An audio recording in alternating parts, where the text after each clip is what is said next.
चलिए नमस्कार, जय हिंद। कैसे हैं आप सब? आई होप आप सभी लोग अच्छे हैं और आप सबों की प्रिपरेशन बहुत अच्छे तरीके से हो रही है। दोस्तों, बिहार के आगामी प्रतियोगी परीक्षाओं को ध्यान रखते हुए जो आप लोगों ने डिमांड किया था कि सर करंट अफेयर्स का कोई एक रिवीजन सीरीज चलाइए, तो इसी के अनुरूप इसकी शुरुआत हुई है। ये इसका पार्ट 2 है। हमने इस सीरीज को नाम दिया है रिवीजन सीरीज, जो कि आगामी एग्जाम में जो खास करके बिहार में आयोजित होंगे, उसी के अनुरूप है। आप इसको देखिए, निश्चित तौर पे यहाँ से भरपूर बेनिफिट आपको मिलेगा। इसकी खास बात यह है कि केवल इसमें चुनिंदे यानी कि सिलेक्टेड प्रश्नों का ही संग्रह है, जो कि बिहार के सभी प्रतियोगी परीक्षाओं में हेल्प करेगा, क्योंकि इसमें बिहार राष्ट्रीय अंतरराष्ट्रीय तीनों घटनाओं का संग्रह है। ठीक है, एक बार पुनः आपको बता दूं, इसका पीडीएफ फाइल जो है ये सभी सीरीज का सभी के लिए निःशुल्क है।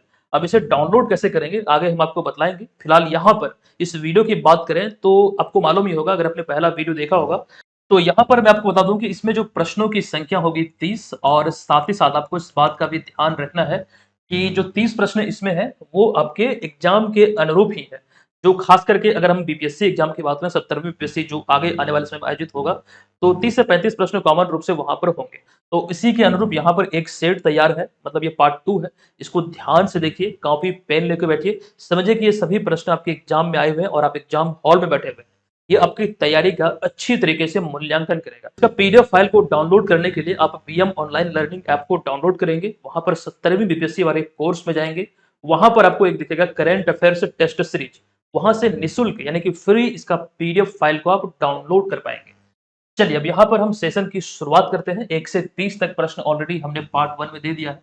पार्ट 2 में हमारा अगला 31वां नंबर अब यहाँ पर प्रश्न आपके समक्ष है कि हाल ही में 112वां बिहार दिवस मनाया गया है। कब? तो 22 मार्च 2024 को पूछा गया कि बताएं कि बिहार के संबंध में कौन सा कथन औसत्य है। हमें औसत्य कथन की पहचान करना है। जब भी कथन वाले प्रश्न हो तो सामान्य रूप से सभी विकल्पों को ध्यान से पढ़ना चाहिए। जैसे कि पहला जो विकल्प आपके समक्ष है, 1912 में भारत का 12वां राज्य बना था। बिहार के संदर्भ में यहाँ पे बातें बोली जा रही है। तो देखिए, 1912 में बंगाल प्रेसिडेंसी से अलग होकर बिहार जो है ये भारत के 12वें राज्य के रूप में अस्तित्व में आया था। तो ये तो हमारा सत्य है, चूंकि हमें पहचान करनी है असत्य की। अगला विकल्प देखते हैं, 1936 में बिहार से अलग होकर उड़ीसा राज्य बना, ये भी यहाँ पर सत्य है। अगला है 2000 में बिहार से अलग होकर झारखंड राज्य बना, ये भी सत्य है। नेक्स्ट है कि बिहार दिवस 2024 की थीम है जल जीवन हरियाली, यही वाला जो कथन है ये असत्य है और असत्य की हमें पहचान करना था। तो यही हमारा इस प्रश्न का करेक्ट आंसर हो जाएगा, विकल्प नंबर डी। अच्छा, बिहार दिवस 2024 की थीम जो है ये आधिकारिक तौर पर जारी नहीं हुई, ये चीजें ध्यान रखिएगा, क्योंकि कोई राजकीय समारोह आयोजित नहीं हुआ था जिस वजह से थीम जारी नहीं हुआ। लेकिन 2023 वाला आपको ध्यान रखना है, युवा शक्ति बिहार की प्रगति बिहार दिवस का थीम था। उससे पहले 2022 में जो 110वां बिहार दिवस मनाया गया था, उसका थीम था जल जीवन हरियाली। ये चीजें आप ध्यान रखेंगे, कहीं पर भी ये किसी भी एग्जाम में जो खास करके बिहार से रिलेटेड है वो पूछे जा सकते हैं। चलिए यहाँ पर अगला प्रश्न है, 15 मार्च 2024 को बिहार कैबिनेट विस्तार के बाद निम्नलिखित में से कौन बिहार के नए शिक्षा मंत्री बने हैं? चलिए विकल्प आपके समक्ष है, बताना है कि बिहार के नए शिक्षा मंत्री कौन है। रिसेंटली 15 मार्च 2024 में, मतलब बिहार में 15 मार्च 2024 को जो विभागों का बंटवारा हुआ, उसके बाद जो शिक्षा विभाग की जो जिम्मेदारी है वो सुनील कुमार को सौंपी गई। अतः विकल्प नंबर ए यहाँ पर इसका करेक्ट आंसर है। आप लोग प्रश्न को यहाँ पर जो आंसर कर रहे हैं, सही आंसर को काउंट जरूर कीजिएगा और कमेंट बॉक्स में जरूर लिखिएगा कि यहाँ पर आपका कितना प्रश्न सही हो रहा है। इससे मुझे भी अंदाजा लगेगा कि जो चीजें हमने ऑलरेडी आपको पढ़ाया है, जो यहाँ पर आपका टेस्ट हो रहा है, तो इसमें आपका परफॉर्मेंस क्या रहा है। तो आप लोग जरूर ईमानदारी से वहां पर लिखिएगा। चलिए अब यहाँ पर अगला प्रश्न है कि हाल ही में 15 से 19 मई 2024 तक आयोजित हुई इंडिया स्किल्स 2023-24 प्रतियोगिता में बिहार के युवाओं द्वारा जीते गए पदकों का कौन सा मिलान सत्य है। ये अभी हाल ही में इसकी जानकारी हमने आपको दिया था। ये इंडिया स्किल्स प्रतियोगिता जो भी हाल ही में आयोजित हुआ है 15 से लेकर 19 मई तक, तो इसी के संदर्भ में यहाँ पर ये प्रश्न है, खास करके बिहार के युवाओं को लेकर। इसमें सभी सत्य है, क्योंकि यहाँ पर अगर हम बात करें तो 3 स्वर्ण पदक बिहार के युवाओं को मिला, 1 रजत और 3 कांस्य। अगर इन तीनों श्रेणी में बात करें तो कुल मिला के 7 पदक बिहार भारत ने अपने नाम किया है। सॉरी, भारत नहीं बल्कि बिहार के संदर्भ में है, बिहार ने अपने नाम किया है। और ये सभी विकल्प यहाँ पर फाइनल आंसर ये होगा, विकल्प नंबर डी। नेक्स्ट यहाँ पर 34 नंबर प्रश्न है कि 13 मई 2024 को बिहार के पूर्व उप मुख्यमंत्री सुशील कुमार मोदी का निधन हुआ है। बताएं कि किस वर्ष भारत सरकार ने उन्हें राज्यों के वित्त मंत्रियों की एम्पावर्ड कमेटी का अध्यक्ष बनाया था। बहुत ही इंपॉर्टेंट प्रश्न है। अच्छा, सुशील कुमार मोदी का अभी हाल ही में निधन हुआ है। ये बिहार के उप मुख्यमंत्री रह चुके हैं। कई सारे प्रश्न एग्जाम में बन सकते हैं और तमाम जानकारी डेली करंट अफेयर्स वाले क्लास में हमने आपको दिया है। और साथ ही साथ जो पीडीएफ आप लोग डाउनलोड करेंगे वहां पर आपको पूरा का पूरा जो ब्यौरा है वो अच्छे तरीके से मिल जाएगा। उसको वहां पर जरूर आप लोग पढ़ लीजिएगा। फिलहाल यहाँ पर जो हमसे पूछा गया है, एम्पावर्ड कमेटी का अध्यक्ष बनाया गया था कब? तो वर्ष 2012-13 में। विकल्प नंबर ए यहाँ पर इस प्रश्न का करेक्ट आंसर होगा। दरअसल यहाँ पे अगर जो हम बात कर रहे हैं एम्पावर्ड कमेटी का अध्यक्ष, खास करके वित्त मंत्रियों की, तो ऐसे में एक उद्देश्य यह था कि जिस भी देश में खास करके जीएसटी लागू है, उस समय खास करके भारत सरकार वैसे देशों में इस कमेटी का जो गठन हुआ था, काम यही था कि वहां पर जाकर जीएसटी के बारे में चीजों को समझे कि कैसे संचालित हो सकती है। तो उसी के फलस्वरूप भारत में जीएसटी लागू हुआ। तो ये चीजें यहाँ पर ध्यान रखें। उसी कमेटी का अध्यक्ष बनाया गया था वर्ष 2012-13 में। ये बहुत ही इंपॉर्टेंट है आपके लिए। चलिए, आज वाले इस वीडियो में भी हम आपको एक प्रश्न पूछ रहे हैं जिसका आंसर आपको कमेंट बॉक्स में लिखना है। आधिकारिक तौर पर भारत में जीएसटी कब लागू हुआ पूरे भारत में? आप लोग को ये छोड़ रहा हूं, आप लोग कमेंट करके मुझे बताएंगे। नेक्स्ट प्रश्न है कि बिहार के किस जिले के मूल निवासी हरेंद्र सिंह को, ये नाम ध्यान रखिएगा, किस जिले के मूल निवासी है हरेंद्र सिंह, जिन्हें अभी हाल ही में भारतीय राष्ट्रीय महिला हॉकी टीम का कोच नियुक्त किया गया है? सारण, सिवान, गोपालगंज या फिर पटना? आंसर करेंगे, इसका राइट आंसर क्या होगा? देखिए, इस प्रश्न का जो करेक्ट आंसर है ये है विकल्प नंबर ए, यानी कि सारण। अच्छा, यहाँ पर जो तीन जिला आपको दिख रहा है, सारण, सिवान और गोपालगंज, ये सभी जो जिला है, तीनों जिला ये सारण प्रमंडल के अंतर्गत आता है। ये ध्यान रखें। नेक्स्ट प्रश्न है, गृह मंत्रालय ने नागरिकता संशोधन अधिनियम यानी कि सीएए 2019 के तहत आवेदन स्वीकार करने के लिए कौन सा मोबाइल ऐप शुरू किया है? देखिए, इसमें जो नागरिकता देने का प्रावधान है उसी को मतलब स्वीकार करने के लिए, एप्लीकेशन को स्वीकार करने के लिए कौन सा एप्लीकेशन मतलब कौन सा ऐप शुरू हुआ है? मतलब जो आवेदन है, जो एप्लीकेशन है, वो मतलब स्वीकार करने के लिए गृह मंत्रालय ने किस ऐप की शुरुआत किया, ये एक्चुअली में यहाँ प्रश्न है। देखिए, इसका जो करेक्ट जो आंसर है ये होगा विकल्प नंबर बी, यानी कि सीएए 2019। इस नाम से एक मोबाइल एप्लीकेशन अभी हाल ही में गृह मंत्रालय द्वारा शुरू किया गया था। अच्छा, इसके अनुरूप अच्छा यहाँ पर एक प्रश्न निकल कर सामने आता है। जो सीएए के तहत जो नागरिकता दी जा रही है, इसमें एक बात ध्यान रखना है, अभी रिसेंटली 14 लोगों को भारतीय नागरिकता दी गई है और इसको लेकर विस्तृत जानकारी आपको मालूम होगा, कई बार हमने चर्चा इस पे किया है।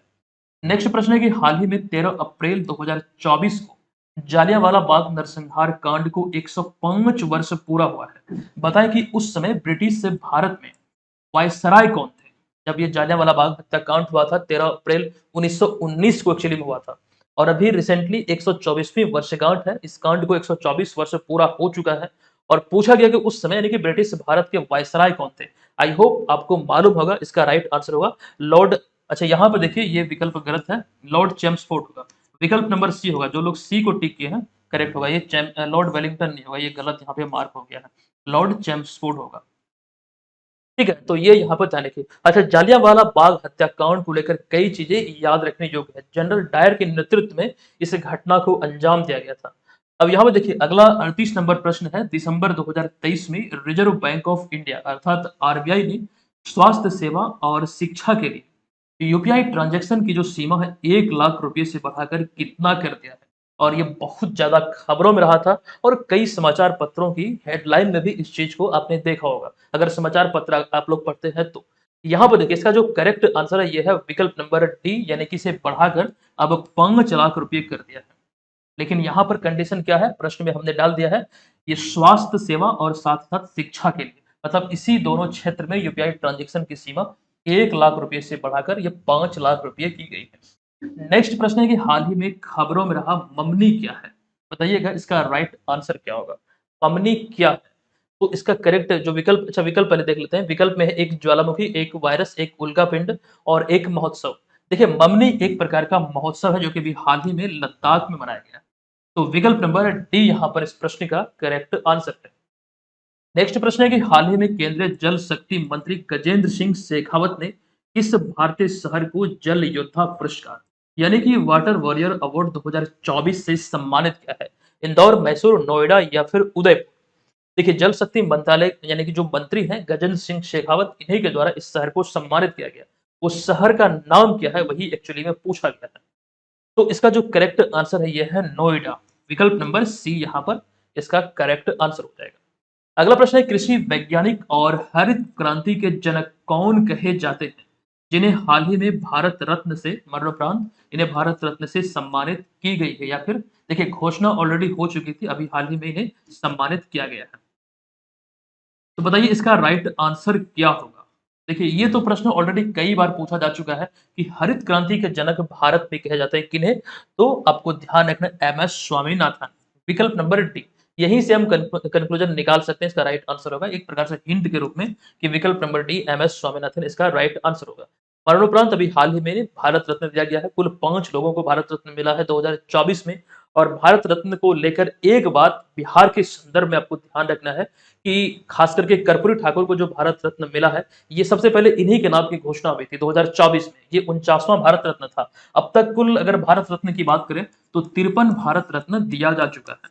ये सारी बातें इंपॉर्टेंट है, पीडीएफ में आपको जरूर मिल जाएगी, पीडीएफ को आपको जरूर पढ़ना है। अब यहाँ पे देखिए अगला प्रश्न है कि निम्नलिखित में से किन्हें हाल ही में मास्टर दीनानाथ मंगेशकर पुरस्कार 2024 से सम्मानित किया गया है? यहाँ पर बहुत सारे लोग कंफ्यूजन का शिकार हो सकते हैं। देखिए ये प्रश्न अगर इसी अनुसार एग्जाम में पूछ लिया जाए तो मुझे लगता है कि अधिकतर जो परसेंटेज होगा वो लोग इसको गलत करेंगे, कुछ ही लोग इसका आंसर सही करेंगे। क्योंकि यहाँ पर ध्यान दीजिएगा प्रश्न में हमने क्या लिखा है, मास्टर दीनानाथ मंगेशकर पुरस्कार।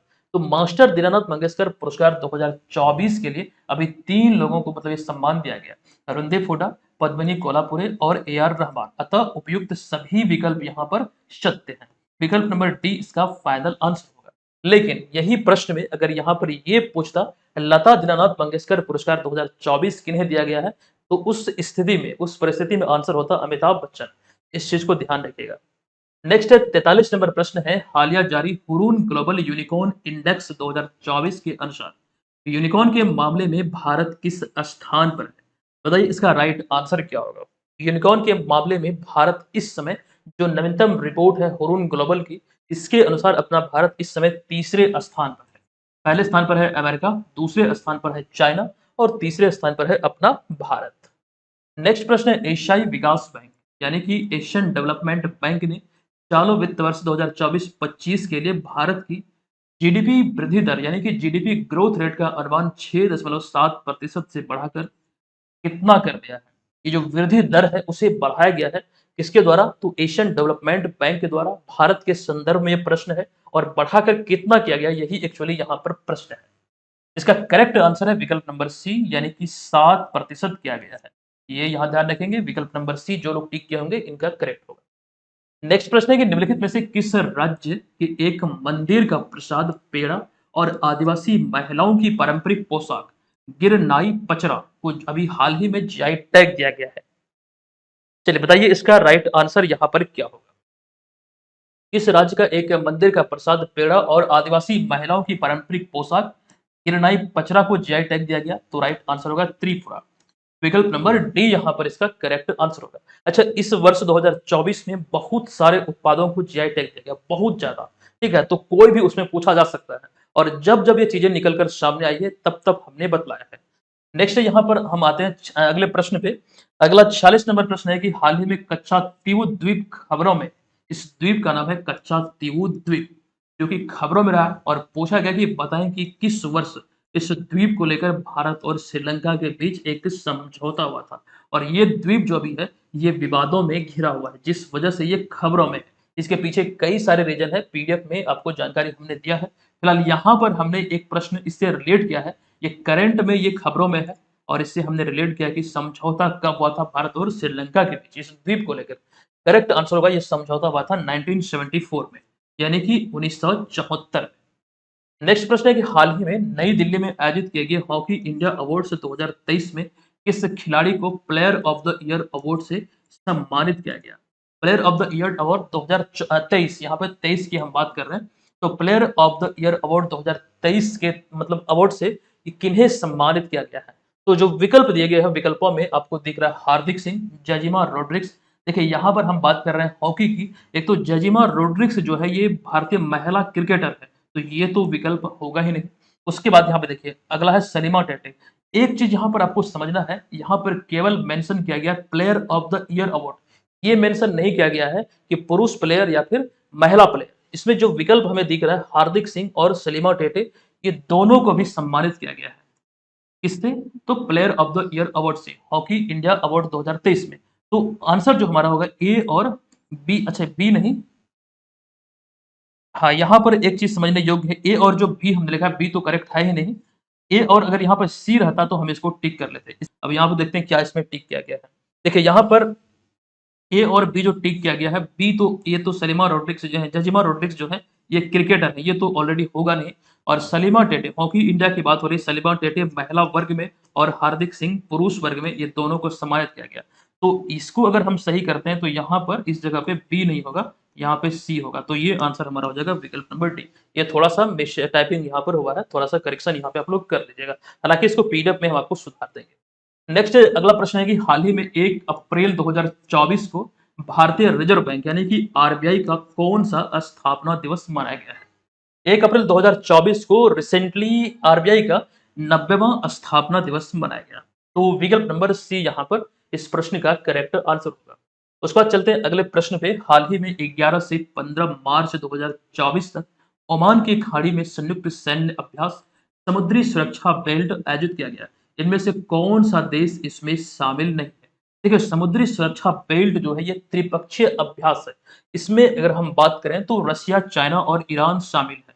और इसमें आपको ध्यान रखना है कि भारत शामिल नहीं है, और यही हमसे पूछा गया कि कौन इसमें शामिल नहीं है। तो विकल्प नंबर ए इस प्रश्न का करेक्ट आंसर होगा। नेक्स्ट 50 नंबर प्रश्न है कि हाल ही में आई तेंदुआ रिपोर्ट 2024 के अनुसार भारत में तेंदुए की जो कुल संख्या है कितनी है? जो नवीनतम जो आकलन है, जो नवीनतम रिपोर्ट आई है तेंदुए को लेकर, इस रिपोर्ट के आधार पर इस प्रश्न का राइट आंसर होगा भारत में तेंदुओं की जो संख्या है वो 13,874 है। विकल्प नंबर डी अगर आप लोग टिक किए हैं तो करेक्ट है। नेक्स्ट प्रश्न है कि हालिया घोषणा के अनुसार विश्व एथलेटिक्स चैंपियनशिप 2027 का जो आयोजन है ये कहां पर किया जाएगा? वर्ल्ड एथलेटिक्स चैंपियनशिप 2027 का आयोजन, ये विकल्प आपको दिख रहा है बीजिंग चाइना, पुणे भारत, काठमांडू नेपाल या फिर जंजीबार तंजानिया।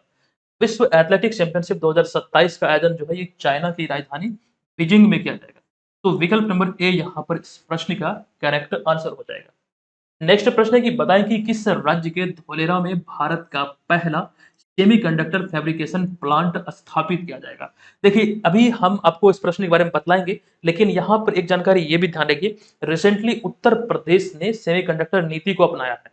लेकिन आपको ये ध्यान रखना है 2023 में आई थिंक जुलाई महीने में गुजरात ने सेमीकंडक्टर नीति का अनावरण किया था, और उसी दौरान सेमिकॉन इंडिया का भी आयोजन गुजरात में किया गया था, जिसका उद्घाटन नरेंद्र मोदी द्वारा किया गया था।